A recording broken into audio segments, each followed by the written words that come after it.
I want us to verify the content of a commit. For that we can use git show. With git show, we can display the details of each commit.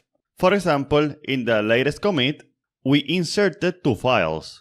And in order to verify this commit, I can say git show, and then I can put here the hash.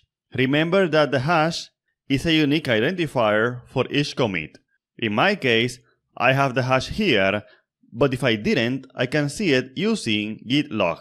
So I will just use this one here, so I can say A6FBDD5, enter, and let's see that now I have the full commit with the SHA, with the author, with the date, with the message, and also with what was done in the commit. In this case, we have that we created 2 new files, the file added.txt and the file forgotten.txt. So as you can see, we can indeed see the contents of a commit.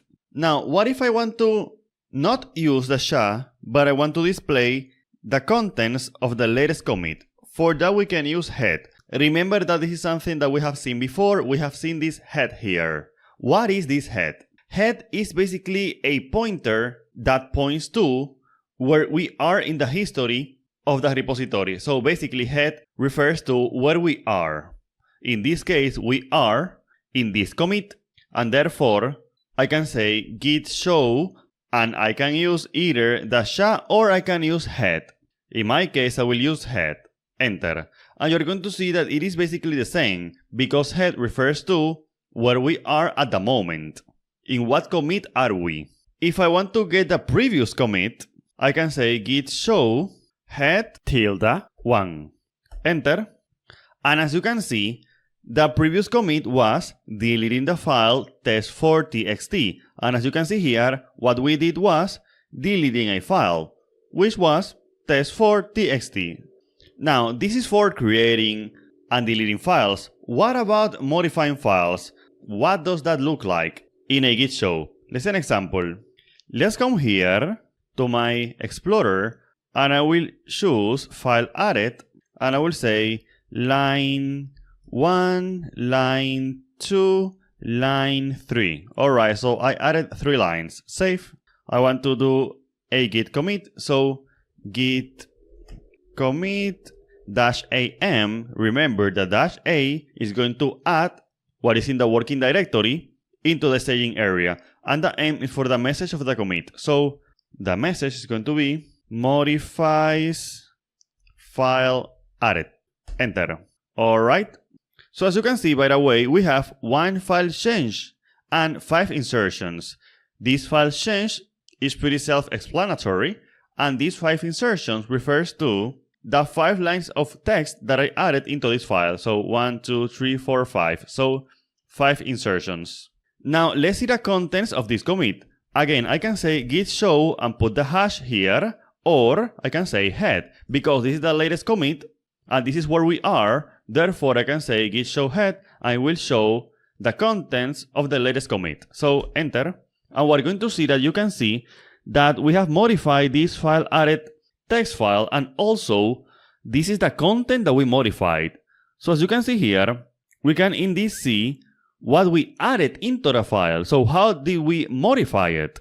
And not only that, if I come here and I change this line 3 to line 4 and this line 1 to modify it, we're going to see something very interesting. We're going to see that if we come back here and we do the same process one more time, modifies file added, enter, you are going to see that it says 2 insertions and 2 deletions. Huh? Why is that? I didn't delete any lines, right? I just modified them.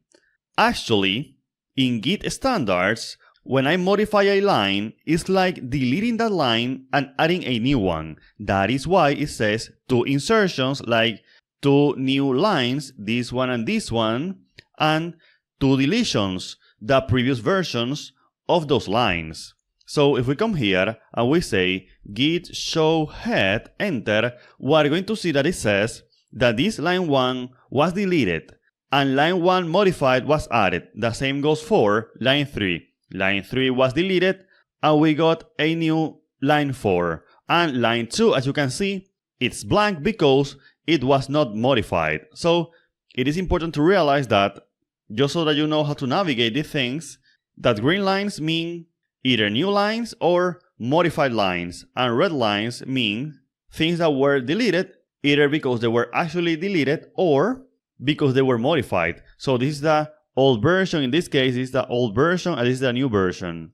Now, in real life, I usually don't use the console to display the contents of a commit.